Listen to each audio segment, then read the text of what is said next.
As I'm fully embracing the No Holland project, my team selection videos are becoming less and less relevant for most of you guys because you still own Holland. So I decided to do those type of videos where I look at the best transfers for the upcoming game weeks. The main focus of this series will be showcasing you two players from each position. I will be showcasing a cheap player from that position and then a more expensive one, so no matter the budget you will be able to fit into those criteria. We will starting in the goalkeeper's position. As you can see, first is Sam Johnston from Crystal Palace. Crystal Palace are one of the better sides this season, at least in my opinion, and with the fixture run coming their way, I believe that focusing on their defense is going to be a very good decision. Next, they have Burnley away from home. I know it's away from home game, but Burnley hasn't been really good this season, while Crystal Palace have done well, especially against the weaker opposition. So that fixture run coming after that, it's Everton, I believe, then it's Luton, then it's West Ham, then it's Bournemouth. So those are 5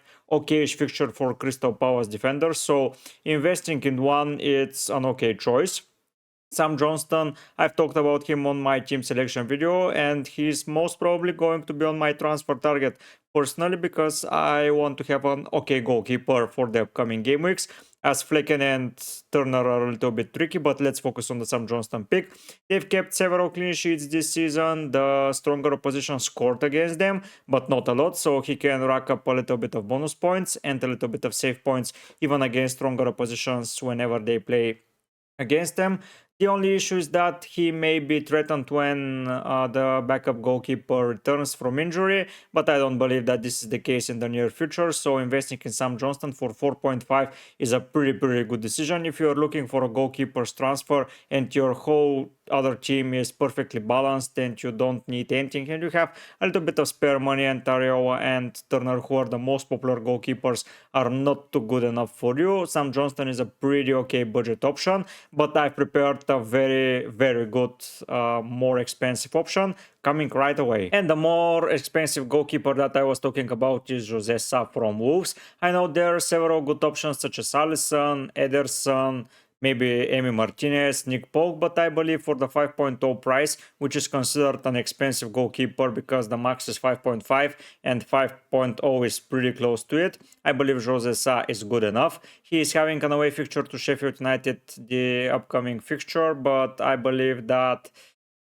it's a clean sheet fixture and they'll be prepared for that. He was so close saving Callum Wilson's penalty and even his first shot, so I believe that he is a very good shot stopper.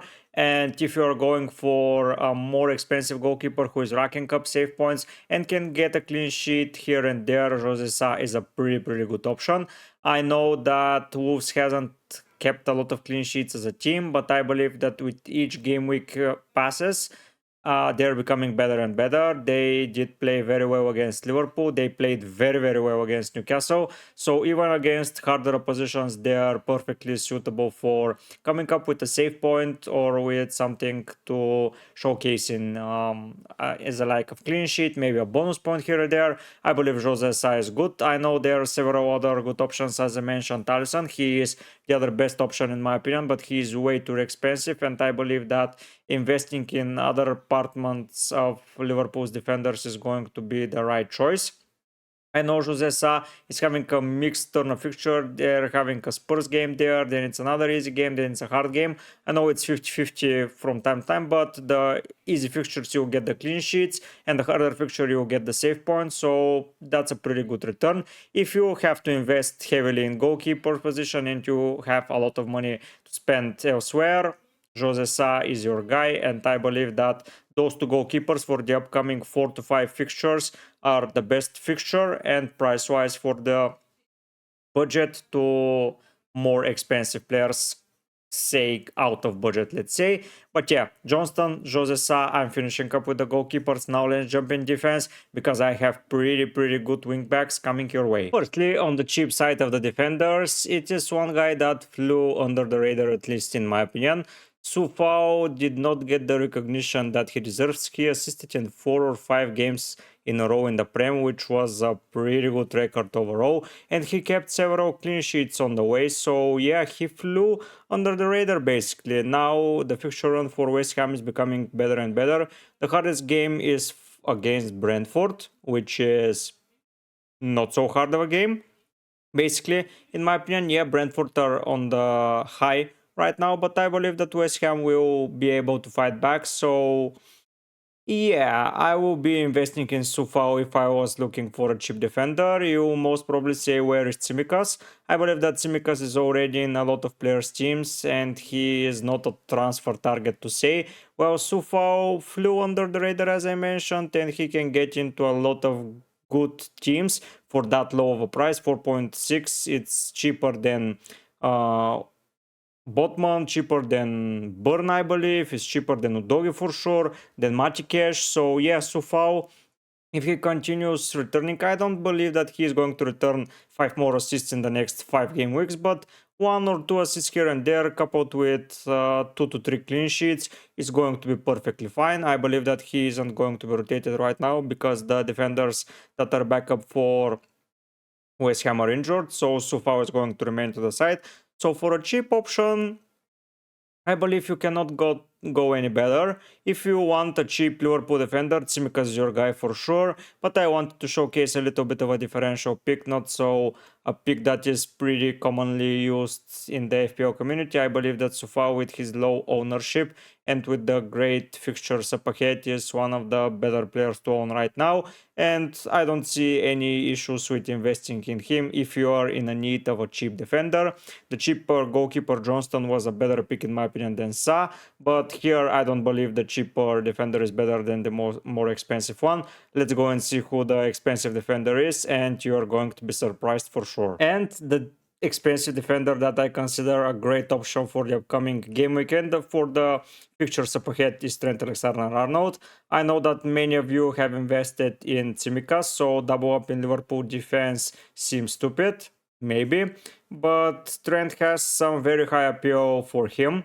I believe that he is the best defender in the Liverpool side for sure, and with his attacking powers and basically the situations that he's getting in, a goal is soon to come. Luis Diaz was another good option for Liverpool squad apart from Salah, but now he has issues with his family, so another Liverpool player in my opinion is needed. And if you have the money and you are somehow not owning still Salah or Haaland, and you have the budget if you don't do, you can pick Trent. You can replace Trippier with Trent. I do not recommend it. I recommend owning the two of them. I know it's around 15 million for the both of them, but I believe that they are worth that much. In midfield, there are a lot of good options, and you say that I'm crazy to go for Trent instead of for likes of maybe Saka or someone like that. Maybe 1 million more for Son. I know it's pretty tricky to put Trent in a side, but I believe that Trent is such a good player, and I believe that the hole that he is in right now is going to just disappear, and he's going to get back into form and score and assist like he used to do. I know it's a different position for him, and it's not easy for him to operate with the effectiveness that he did on the right back position. Now he is being basically deployed as a right holding DM, which is a hard position for someone that is used to just bombarding the wing. But from that angle, he can deliver good balls and he can have more shots on target, so that's good as well. I know the price is high, but an away fixture for against Luton, I believe that is going to be worth it. There is a Manchester City game in the near future for Liverpool, but that's the only hard game for them in the next 6 or 7 game weeks. So if you are going to invest in Trent, I believe now is the time. He got a yellow card and a clean sheet right now against Nottingham Forest, but I believe that against Luton his distribution of the ball will be even more required because Liverpool will be attacking more and more and more just because Nottingham just you are used to defending.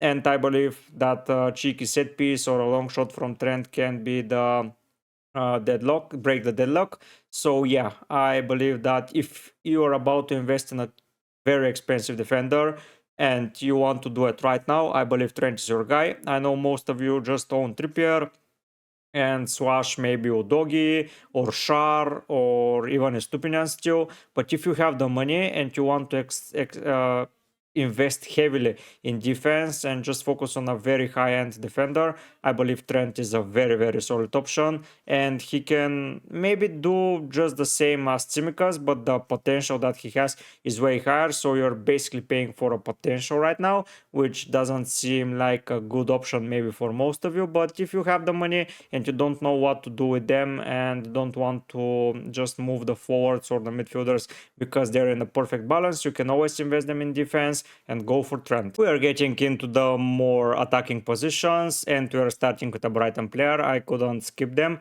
because they are going to have a very, very good fixture in the future.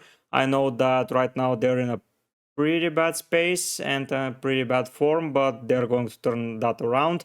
And the game against Everton is the best possibility for them to do so. I know that there are a lot of attacking players, but most of them are injured right now.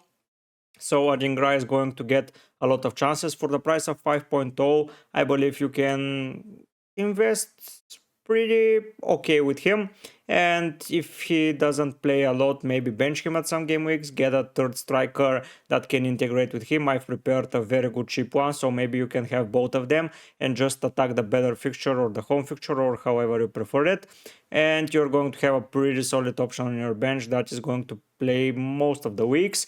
Right now Solly March is with a heavy injury, Daniel Welbeck is with a heavy injury basically, so it's Fati, Adingra and Mitoma for the three positions called winger, for the two wingers position, the three of them. But Fati can operate as an attacking midfielder, and they're saving João Pedro or Ferguson. At least one of them is not starting in the game, so basically Adingra, Mitoma and Fati are all playing together. But I believe Adingra with his lowest price, and if you have a little bit of money to invest in the forward line as well, just have two budget options that are not Archer and someone else cheaper. You can go for Adingra. Even if you rely on him, he is going to be a very, very good option.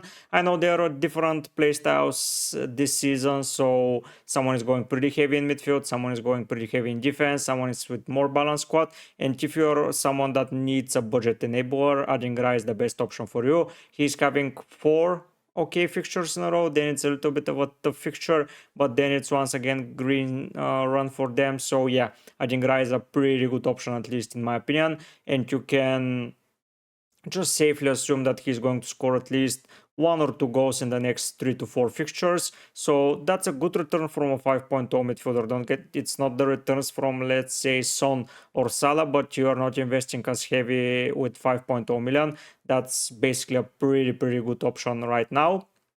I know that going for expensive defenders such as Trent and Trippier can be a little bit overwhelming, but if you have such a good player at such low price point in midfield, you can just switch them around for a couple of game weeks and be more differential. You can always go for the boring Saka Udogi combo, let's say, for a perfectly fine combo and do well. If Estupinian was fit right now, I would suggest that you go for Estupinian and let's say Lucho Diaz. If he returns from the family matters that he has, is going to get the accumulatively the same points as Trent and Adingra. So it's basically your choice how you want to spread the budget. But if you're looking for a cheap midfielder for the upcoming game week 11 and a little bit further ahead, Adingra is your guy. I know. Most of you already own Diaby, but I don't think that he is so heavily owned. I believe that, and you're going to say, yeah, he is not expensive enough, but I don't find the reason to go as heavy as 8 million for a midfielder. I know that most of you already own Son, Madison, Bowen, Salah, maybe Saka, but Diaby is just slipping under the radar. Most of us are owning Watkins, so yeah, it's a little bit of a differential pick to go for Diaby, and he's ever present in that Villa side. He scored 1 goal against Luton, then he assisted the own goal, so he had a pretty good return from that fixture. At 6.7 million, he's not as expensive as the guys that I already told you about, but he's in a very reasonable price and he's way more expensive than Adingra. He may be considered a budget option, but I don't find spending 6.7 million in midfield a budget. A budget is someone to 5.5 for me, so that's why he's in the more expensive bracket. I know that he is very explosive. I know that he is in the starting lineup. I believe that he is in the top 3 transfers of the season so far, for sure, at least in my opinion. I think that maybe Soboswai from Liverpool and maybe Declan Rice are the other good options, but Diaby is in the top 3 for sure. 6.7, you can't go wrong, and his fixture run and Villa's fixture runs are pretty okay, and up until game week 15 or 16 they were with basically the best schedule. So yeah, if you want to invest, I believe now is the time. You're not going to get much ahead of the curve because, as already explained, he is semi-popular, but if you want to get a little bit more differential in midfield for a pretty reasonable price, you can always invest in Diaby. But now let's jump and see the attackers, because I have a pretty interesting selection in the attacking forward line. Here is the cheap forward that I was referring to when I said that you can buy Adingra and just rotate them both. It's Edward. I know this is the second player from Crystal Palace, but Crystal Palace are having a pretty okay fixture run, and especially for the lowest of prices that you can get them, it's amazing. You can get Edward and Johnston for 10 million, which is a price lower than Salah or Haaland or even KDB. So yeah, 5.5 for a striker for Crystal Palace, and the main striker, because he's not being as heavily rotated under Hodgson as he was under Vieira. So yeah, Edward's playing. He's having a game against Burnley now in the upcoming fixture. Then it's Everton, Luton. So if you are trying to invest in Crystal Palace, I believe now is the time, and the best way to do so is by buying the most nailed player in their side. I would have suggested to go for Eze or Elise, but they are both injured, so you should go for Edward if you're looking for a cheap attacker with great fixtures. 5.5 is nothing compared to the money you're spending for other strikers like Callum Wilson, Isaac, Watkins, Alvarez, Haaland, Darwin. Those are pretty expensive forwards, while 5.5, if you're especially on a wild card, you can get Adingra and Edward and just rotate between the both of them. I believe that they have a pretty okay rotatable fixture run. Yeah, I know there are several of hard weeks who to pick because both of them are having pretty okay fixtures, but you can always rely on just Edward, for example, is a better pick if they have the same fixture level, because he is playing as a focal point in their attack, so he is just better option. But if he's having a bad fixture, you can go for Adingra and have a pretty good rotatable pair for 10.5, which is not expensive for a 7th midfielder slash forward, and having an okay bench option without wasting a lot of money on the bench. So yeah, Edward with the fixture run, with a low price, and the ability to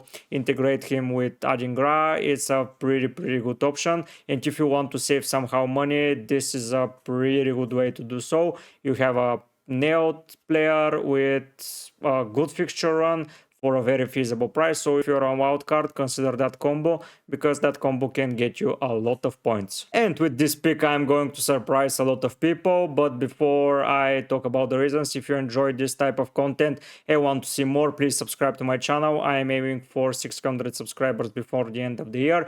Like the video, write down a comment if you enjoy this type of series, and what do you think about my first 8 players that I suggested to you to buy for the upcoming game week 11 and for the foreseeable future. But now let's focus on Højlund. Manchester United are having a 3 green patch run of fixtures, and if they want to get further ahead in the Prem table, they need to win them, and Højlund, it's time for him to score a goal in the Prem. He has scored 3 already in the Champions League, but that's not enough, and it's not near enough for a striker for Manchester United. I know that he is not as confident as other great strikers from United's past were, but Højlund can get the job done, especially against the easier oppositions. If you want to swap out some of your strikers for Højlund, you wouldn't be mistaken. I believe that they will be focusing on the Prem, because Champions League is important, yes, but if they finish 10th in the Prem, because that's where I believe they